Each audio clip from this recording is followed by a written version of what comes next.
작년 12월 1일이니까 벌써 한 달 전쯤이네요.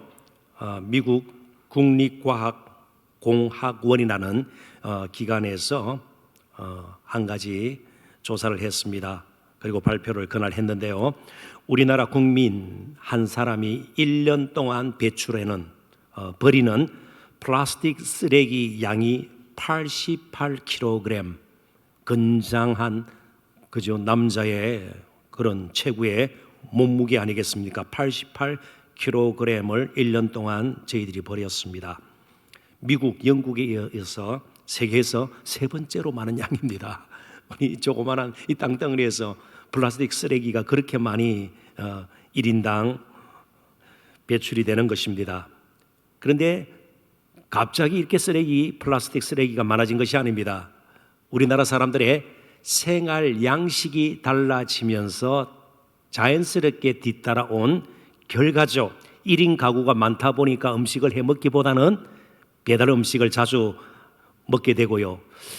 그리고 굳이 1인 세대가 아니더라도, 가구가 아니더라도 이전보다 훨씬 또 코로나 때문에 배달 음식을 시켜 먹는 횟수가 많아졌습니다.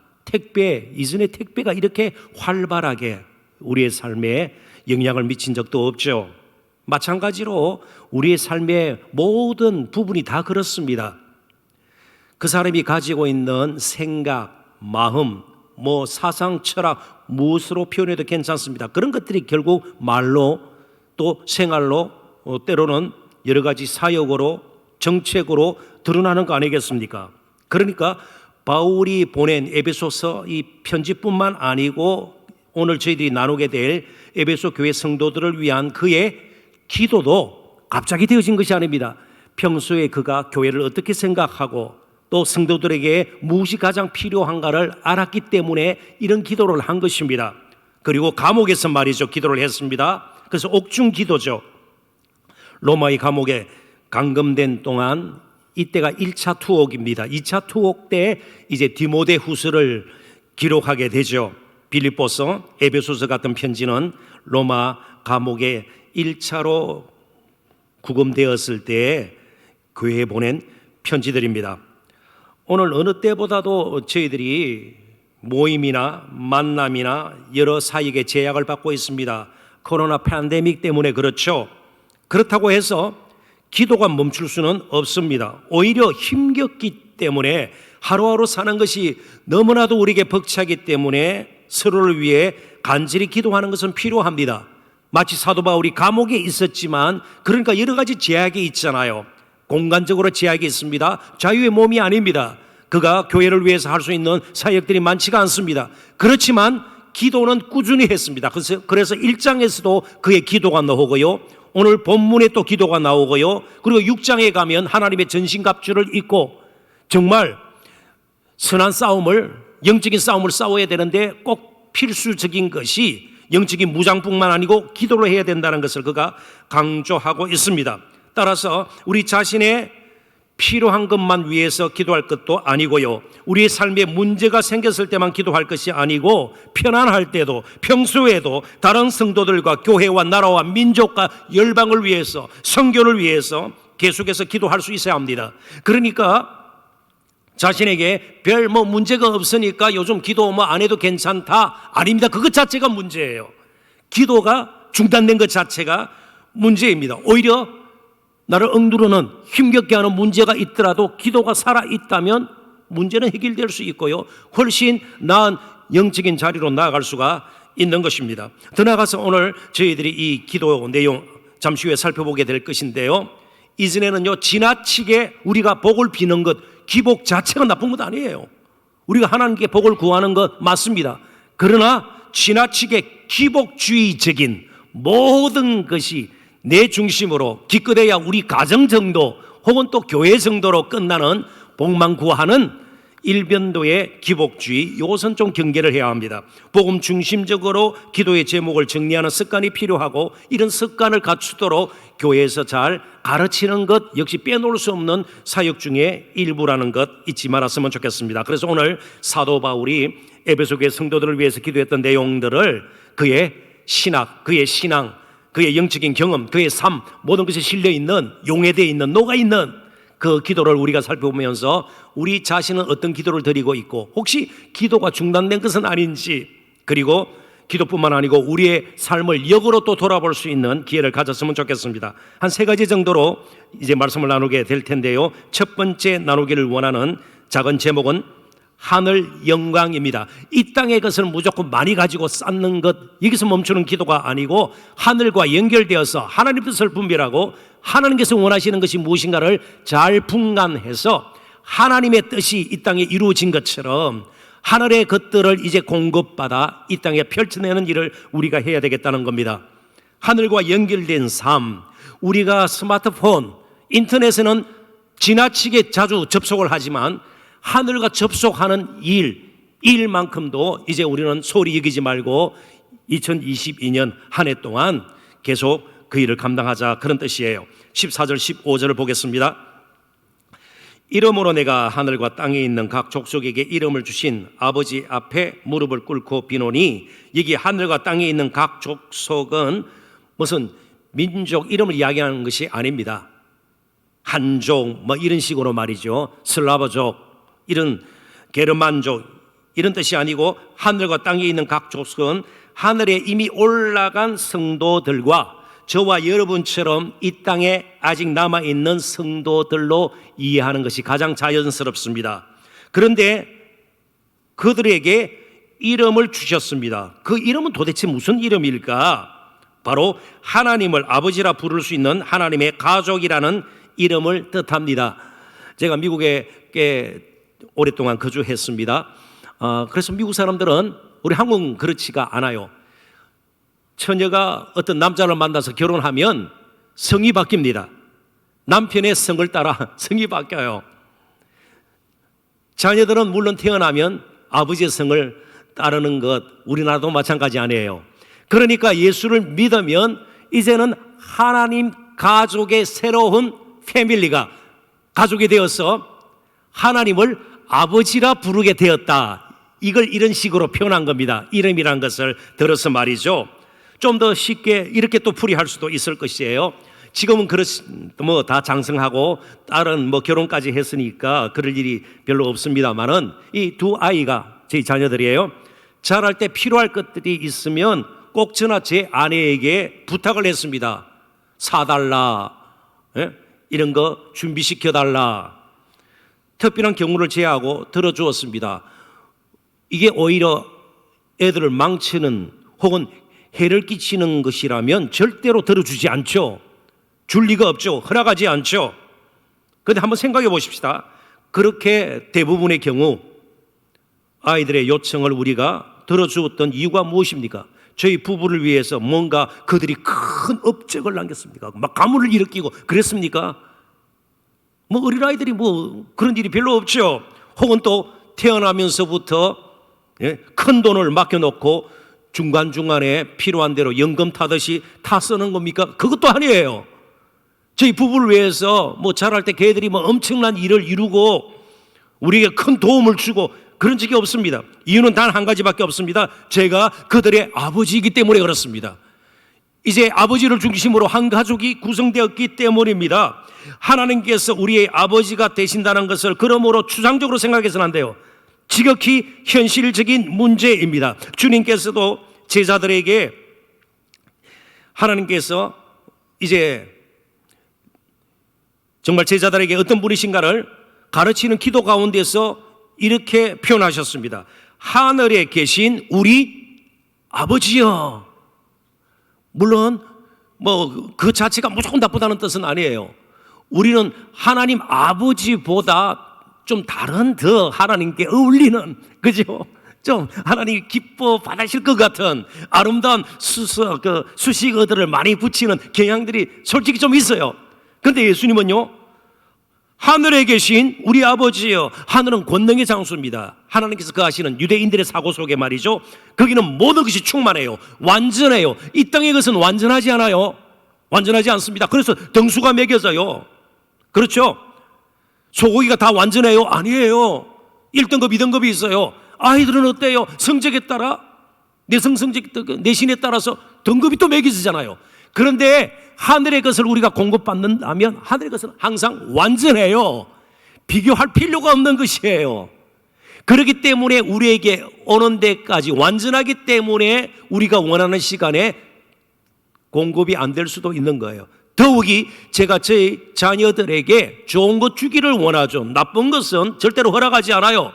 그래서 우리가 아무리 기도하더라도 하나님 보실 때 헤아리셔서 이게 우리에게 좋지 않을 때는요, 안 주시는 것이 우리를 사랑하시는 것이에요. 우리를 위한 것이에요. 그래서 예수님께서도 제자들에게 기도할 때, 물론 짧은 주기도문은 짧지 않아요. 하늘에 계신 우리 아버지여, 이렇게 먼저 하나님을 부르고 기도하도록 가르쳐 주셨습니다. 그러니까 하늘에 계신 우리 아버지여 하는 순간 이미 기도는 어떤 면에서는 응답이 된 것입니다. 왜요? 그분이 우리의 아버지 되시기 때문에. 그러니까 어떤 식으로 언제 열매로 나타날지 그건 하나님께 속한 것이고, 우리가 할 일은요, 꾸준히 기도하는 거예요. 기도조차 하지 않는 것은요, 하나님 우리 아버지 아니다, 하나님의 은혜와 공급하시는 그런 능력과 도움이 나에게는 필요 없다, 그렇게도 우리 이해할 수가 있는 것이죠. 그래서 로마서 8장 15절과 갈라디아서 4장 6절에 보면 예수를 믿으면 제일 먼저 성령께서 우리를 바꾸어 주시는데, 바꾸어 주신 그 결과로 제일 먼저 나타나는 것이 아바, 아버지라고 하나님을 부르게 되는 것이에요. 아빠, 아버지, 아버지 하나님, 이렇게 되는 겁니다. 자, 그렇다면 하나님을 아버지라고 부르는데 뭔가 아직 불편하고 이게 터지지 않는다면요, 그거 조금 의심할 필요도 있겠다, 그런 생각이 들지 않겠어요? 마태복음 7장 9절부터 11절을 보십시오. 그 아버지가 얼마나 자상하고 그리고 세심하게 우리의 필요를 아시고요, 따뜻하게 사랑으로 우리를 돌보시는지 잘 나와 있습니다. 주님의 말씀이에요. 너희 중에 누가 아들이 떡을 달라 하는데 돌을 주며 생선을 달라 하는데 뱀을 줄 사람이 있겠느냐? 만약 그런 일이 일어난다면 그 아버지는 정상적인 아버지가 아닐 것입니다. 너희가 악한 자라도 좋은 것으로 자식에게 줄 알거든. 뭐 드라마나 영화 같은 데 보면 조폭 두목도요, 자기 외동딸에게는요 얼마나 잘해주는지 몰라요. 악한 자라도 자기 자식에게는요 그렇게 좋은 것으로 줄 압니다. 하물며 하늘에 계신 너희 아버지께서 하늘에 계신 모든 것을 정당하게 공의롭게 판단하시고 모든 것을 다 가지신 하늘에 계신 너희 아버지께서 구하는 자에게 좋은 것으로, 모든 구하는 것으로 가네요. 그러니까 구하는 대로 되지 않을 때 섭섭해할 이유가 없어요.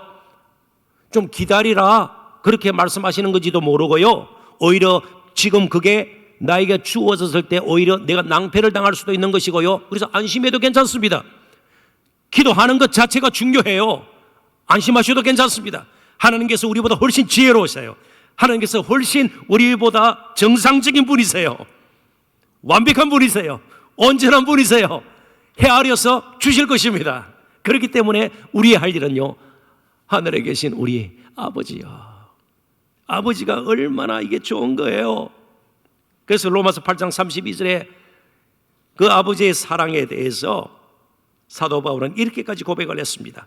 자기 아들을 아끼지 아니하시고 우리 모든 사람을 위하여 내어주신 이가 어찌 그 아들과 함께 모든 것을 우리에게 주시지 아니하겠느냐. 하나님께서 아끼시는 법이 없다는 거예요. 모자라서 뭐 한숨을 쉬면서 무능한 아버지, 이런 법이 없다는 거예요. 가장 사랑하시는 존귀한 우리 한 사람 한 사람을 아끼셔서 가장 아끼셔야 할 독생자를 십자가에 죽으시도록 내어주시기까지 우리를 사랑하셨습니다. 하나님 아버지를 확신하십시오. 올해 이제 기도가 시작이 되고 더 간절하게 절실하게 기도가 이어져야 할 것입니다. 계속해서 하나님께 구하는 것이 우리에게 필요합니다. 그런데 의외로 많은 성도들이 기도를 멈춘 채 그냥 살아가요. 그러면 붙들 게 뭐예요? 요행 아니에요. 요행.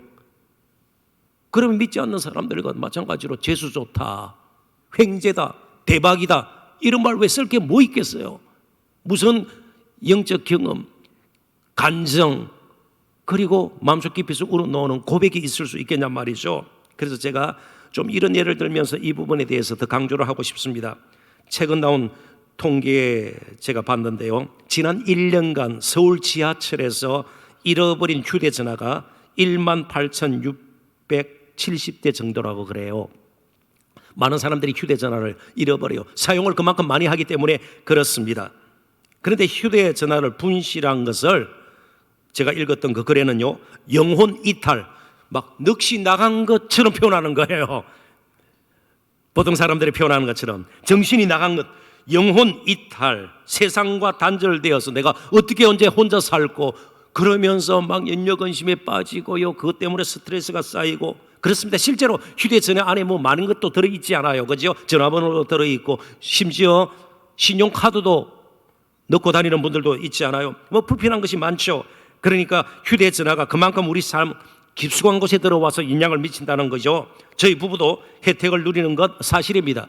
휴대전화 자체가 나쁜 것 아니에요. 그리고 지금 코로나 상황 가운데 사람들의 관심이 뭐예요? 오미크론, 이 새로운 변이 바이러스 때문에 확진자가 많아지지 않을까. 그러다 보니까 자꾸 백신 이야기가 자꾸 나오게 되고요, 추가 접종 이야기가 나오게 되고요, 그리고 이제는 먹는 치료제 이야기도 나오잖아요. 이 다 좋아요. 저도 백신 맞았고 여러분도 맞으신 분들이 상당히 있을 거예요. 치료제가 너무 좋아요. 문명의 과학의 혜택을 저희들이 받으면서 살아요. 하나님 그 가운데서 역사하세요. 그런데 한 가지 제가 강조하고 싶은 것은, 그러나 궁극적으로 저와 여러분의 평생 영원한 운명, 교회의 미래가 단순히 과학자들의 손 혹은 세상 사람들 힘 있어 보이고 괜찮아 보이는 그 무엇에 전적으로 의지하고 있지는 않다는 거예요. 하나님이 다스리세요. 그래서 기도하는 거예요. 하나님의 손에 저와 여러분의 미래가 달려있지, 사람들이 만든 것, 발명한 것, 그리고 이룬 것, 이것이 전적으로 우리를 지배할 수는 없는 거예요. 필요 없다는 뜻 아니에요. 오해는 마시기를 바라요. 우리 필요해요. 그것도 하나님께서 주신 거예요. 햇빛도 다 하나님, 선인과 악인에게 다 날려주시는 거예요. 먹을 양식을 다 주시고요. 그렇지만 우리에게는 기도라는 특권뿐만 아니고 기도해야 될 책임도 있는 거예요. 그래서 하나님의 가족으로 저와 여러분을 삼아 주셨습니다. 16절 보십시오. 그의 영광의 풍성함을 따라 그의 성령으로 말미암아 너희 속사람을 능력으로 강건하게 하시오며, 앞부분 봅니다. 그의 영광의 풍성함을 따라, 풍성합니다. 하나님의 은혜는 결코 마르지 않아요. 아무리 혹한 가운데서 뭐 한강도 마를 수 있잖아요. 그렇지만 한강처럼 얼지 않아요. 하나님의 은혜는 어는 법이 없어요. 언제나 따뜻하게 우리에게 공급될 수 있어요. 정말 곡식 혹은 야채, 과일 도저히 찾을 수 없는 광야 40년 동안 하나님께서는 하늘의 풍성함을 따라, 그 영광의 풍성함을 따라 만나로 200만이나 되는 이스라엘 백성들을 먹이셨습니다. 날마다 하루도 빠지지 않고 날마다 먹이셨습니다. 그 하나님이 우리의 기도를 들으시는 우리의 아버지세요. 이 아버지 의식, 아버지 확신이 우리에게 있었으면 좋겠습니다. 에베소 교회 성도들 그때의 모습으로 돌아가 보십시다. 오늘처럼 이처럼 많이 모이고 그러지 않아요. 가정에서 몇몇 모이고 여기저기 흩어져 있어요. 그리고 뭐 어느 사도가 올 때에, 순회 전도자가 올 때에 한꺼번에 모일 수도 있겠죠. 그렇지만 누가 보더라도 그들의 신분, 그들의 재산, 사회에서의 그들의 위치, 내놓을 것 없는 변면치 못한 사람들로 여김받고 교회도 왜소했습니다.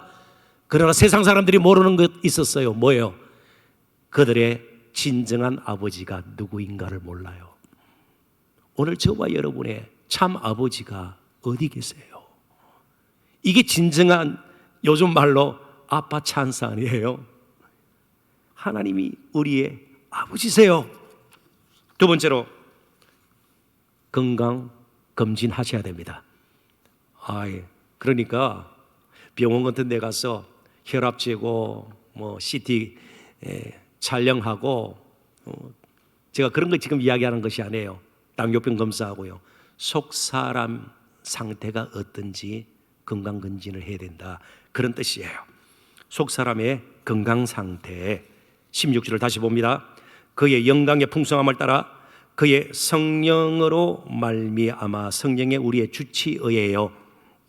성령께서 우리의 잘못된 부분 건심하시기도 하시고요, 진단하셔서 때로는 깨우치게 하셔요. 그게 각성의 은혜죠. 때로는 회개에 이르게 하죠. 그리고 결단하게 만들죠. 그의 성령으로 말미암아 너희 속사람을 능력으로 강건하게 하시오며, 여기 속사람이 이런 표현이 나오는데, 이것은 겉사람, 고린도후서 4장 16절에 사도 바울이 이야기했던 겉사람 속사람과 대조되는 것이죠. 겉사람은 저와 여러분이 가지고 있는 이 몸이에요.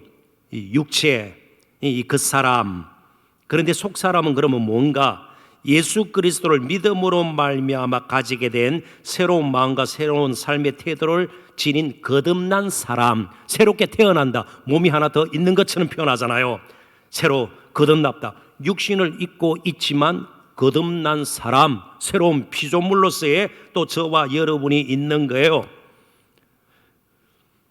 그런데 그 사람은 일정 기간 성장하고 더 이상 성장하지 않습니다. 오히려 낡아지기 시작해요. 그런데 이 속사람은요, 사도 바울도 그렇게 고백했지만 날로 새로워질 수 있고요, 계속해서 성령의 능력으로 성장하고 강건해질 수 있는 특징이 있습니다. 그러니까 지나치게 그 사람적인 것에 지배를 받아서 신앙생활 제대로 할 수 없다, 그러지 말라는 겁니다. 감옥에 있는 사도 바울도, 그리고 육신적으로 그가 많이 아팠습니다. 힘들었습니다. 몸에 고장이 자주 났습니다. 그럼에도 불구하고 속사람은 날로 새롭다, 낙심하지 않는다 그랬어요. 낙심이 주로 어디에서 많이 오는가 하면 그 사람 보고, 외모를 보고 낙심할 때가 있죠. 비교하고요, 경쟁하고요. 그래서 우리 집안은 다 그 사람적인 것들이에요. 눈에 보이는. 그렇지만 속사람을 가꾸고 아름답게 계속 다듬는 일은 사람들이 별로 관심을 기울이지 않아요. 어차피 그 사람은 언젠가는 흙으로, 죄로 돌아가게 됩니다. 그 사람을 강건하게 하는 데는 한계가 있어요. 아무리 예쁘게 꾸며도 언젠가는 그 꾸민 것 자체가 오히려 역겹게 느껴질 때도 오는 거예요. 죄송합니다만은 제 아들 있거든요. 제 아들 잘생겼죠? 걔는 무엇을 입어도 멋있어요. 근데 저는 뭔가 좀 골라 입는데도 그래서 포기를 거의 지금 하려고 해요. 뭐 골라 입는데도 뭔가 구수하고요. 자꾸 손이 또 뒤로 가요. 그럴 때 허리를 받치려고 그런 거 아니겠어요? 그 사람이 다 그런 거예요. 한 가지 더 예를 들겠습니다. 저만 하면 너무 서러우니까 제 아내하고 산책을 이제 하게 돼요. 가기강 운동은 이제 못하고, 도림천 우리 교회 인근에 있는 산책로를 따라서 걷게 되는데요.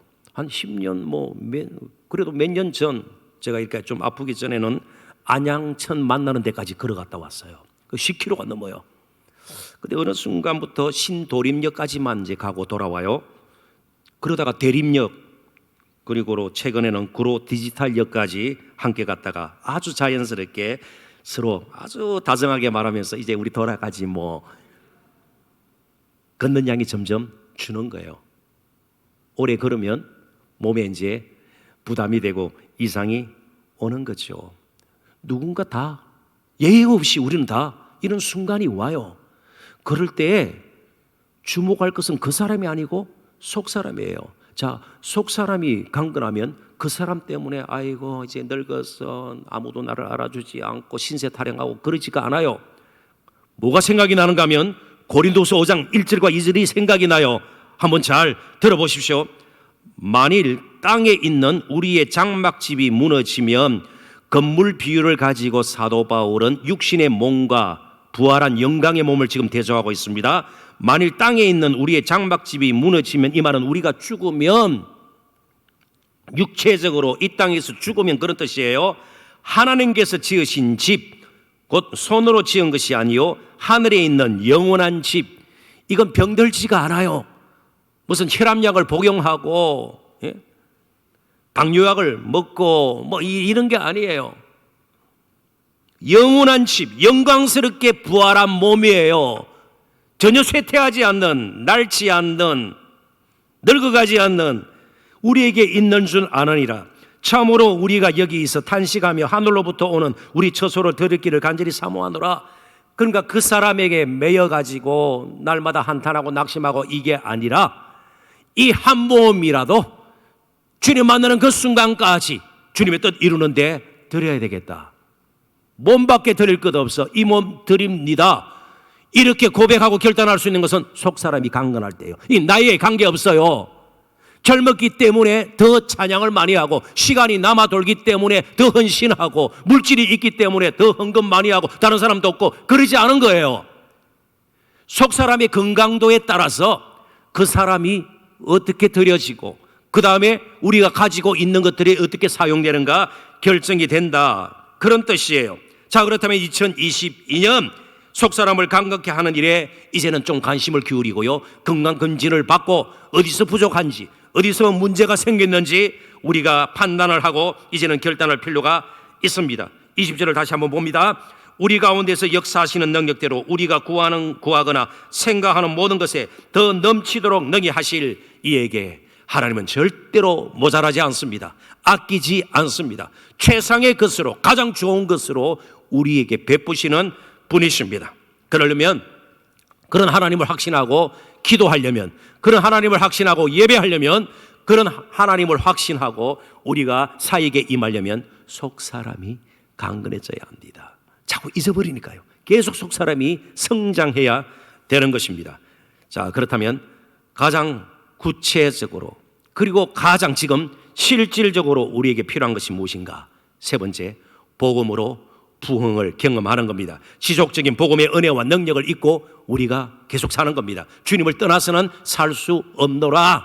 이 마음속 깊이 있는 그런 고백, 결단, 확신을 가지고 이제 주님과 동행하는 한 해가 되어야 합니다. 은혜의 동행이 필요합니다. 17절부터 19절 깁니다마는 그 중심적인 내용들은 이미 다 다른 식으로 제가 다 여러분들과 함께 나누었습니다. 우선 한번 본문을 읽어보겠습니다. 믿음으로 말미암아 그리스도께서 너희 마음에 계시게 하옵시고. 조금 이 부분 읽을 때 의심을 품을 필요가 있습니다. 그리스도께서 너희 마음에 계시게 하옵시고. 그렇다면 지금까지 에베소 교회 성도들의 마음속에는 예수 그리스도가 안 계셨는가? 그런 의문이 생길 수 있잖아요. 그리스도께서 너희 마음에 계시게 하옵시고. 잠시 후에 이걸 결론적으로 붙들고 이제 살펴보게 될 것입니다. 너희가 사랑 가운데서 뿌리가 박히고 터가 굳어져서 무엇을 하든, 우리 믿음도 사랑과 더불어서 견고해지고 터가 굳어져서 너희 모든 성도와 함께 지식에 넘치는, 인간의 생각만으로는 도저히 이해할 수 없는 혹은 측량할 수 없는 그리스도의 사랑을 알고, 십자가의 그 사랑, 정말 제자들의 발을 씻기시던 그 사랑, 도저히 우리가 생각할 수 없는, 측량할 수 없는 그 사랑, 이것까지는 가는데 그 다음에 멈춰버리는 경우가 많습니다. 무슨 말인가 하면 예수 그리스도께서 우리를 사랑하십니다. 그러고 끝이에요. 그러고 다른 거 붙들고 신앙생활 할 때도 있고요, 다른 거 붙들고 그냥 일상생활 할 때가 있는 거예요. 그렇지만 사도 바울은 그러기를 원치 않았습니다. 이 사랑이 얼마나 풍성한가, 정말 놀라운 것인가, 네 가지를 이제 덧붙여서 그 사랑을 설명합니다. 그 너비와 그리스도의 사랑 얼마나 넓은가요? 우리는 아무리 친한 사람이라도 다 모아봤자 얼마나 되겠어요? 그리고 멀리 있는 거는 굉장히 추상적인, 그러지 않아요. 예수 그리스도는요, 정말 어느 곳에든 그 누구에게든 다 미치는 사랑이에요. 그 넓은 사랑, 그 넓이와 길이, 저 자신을 포함해서 우리는요, 조금 뭐 사랑하는 것 같아가 갑자기 나에게 불편하게 대하면 그 사랑이 싹 식어져 버리는 경우들이 종종 있지 않아요? 그렇지만 예수님의 사랑은요, 그렇지가 않아요. 변하지가 않아요. 끝까지 꾸준히 길이가 엄청나요. 잴 수가 없어요. 그 사랑은요, 높이 하늘 보좌를 뒤로 하고 이 땅에 십자가에, 그 천한 십자가에, 초라한 십자가에 오시기까지 그 사랑의 높이가 이루 말할 수가 없는 거예요. 마지막으로 깊이, 그 깊이, 우리의 마음속 깊이, 정말 숨기고 싶은, 남이 알면 부끄러운 그런 우리의 마음의 문제, 죄책감 다 헤아리시고요, 덮어주시기를 원하시고 받아주시기를 원하시는 그 깊이의 사랑, 그것을 어떠함을 깨달아 하나님의 모든 충만하는 것이로 너에게 충만하게 하시기를 원하노라. 그러니까 어떤 사람 참 사랑하다가 갑자기 나에게 이상하게 대해서 막 갑자기 정오심이 일어날 때 예수님은 나를 어떻게 대해 주셨는가? 예? 그 넓이와 길이와 높이와 깊이 좀 더 나아가자는 겁니다. 복음의 은혜와 그 영광, 그 아름다움, 그 능력에 좀 더 깊이, 이게 복음 부흥이에요. 그럴 때 속 사람이 강건해지고 우리의 기도가 달라질 것이고 우리의 예배가 달라질 것이고요, 사람을 대하는 태도가 달라질 것이고요, 우리의 교회 생활이 달라질 것이고 일상생활이 달라질 것입니다. 마지막, 그리스도가 너희 마음에 계시게 하옵시고. 에베소 교회 성도들에게 지금까지 그리스도가 마음에 안 계셨단 말이죠. 사용한 단어가 특이한 단어입니다. 보통 계시다, 헬라 단어가 일시적인 숙박이나 방문, 잠시 머물다 갈 때에 파로이케오라는 헬라 단어를 씁니다. 헬라 단어 잊어버려도 괜찮습니다. 대신 오늘 본문에는요, 영원한 거주를 의미하는, 한번 오면 떠나지 않는 카토이케오라는 단어를 썼습니다. 풀이합니다. 그리고 결론입니다.